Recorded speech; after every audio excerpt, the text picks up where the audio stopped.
ओरछा मध्य प्रदेश का एक प्रमुख पर्यटन स्थल, जिसे बुंदेलों का शहर कहा जाता है, जहां 15वीं शताब्दी में राजा रुद्र प्रताप सिंह ने बुंदेल राजवंश की नींव रखी थी और ओरछा शहर बसाया था।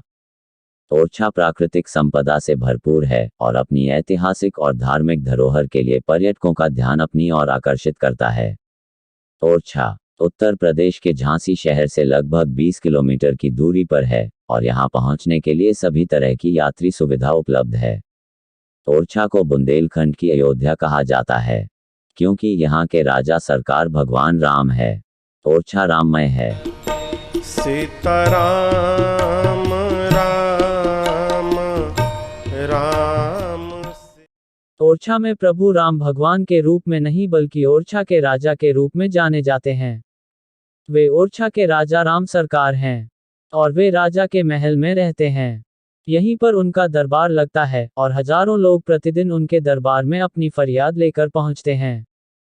ओरछा की पुलिस उन्हें बंदूकों की सलामी देती है और प्रतिदिन 2 बार उन्हें गार्ड ऑफ ऑनर दिया जाता है। ओरछा में होने वाले किसी भी मंगल कार्य में सबसे पहले निमंत्रण राजा राम सरकार को दिया जाता है, उसके बाद ही शुभ मंगल कार्य आरंभ होते हैं। ओरछा में राजा राम सरकार के महल को राजा राम सरकार मंदिर कहा जाता है और यह भारत का एक प्रसिद्ध मंदिर है। इस मंदिर की कहानी अद्भुत है और कहा जाता है कि ओरछा की रानी के मन में आया कि प्रभु श्री राम का एक मंदिर का निर्माण होना चाहिए। बात ओरछा के राजा तक पहुंची और फिर प्रभु राम की मंदिर का निर्माण आरंभ हो गया।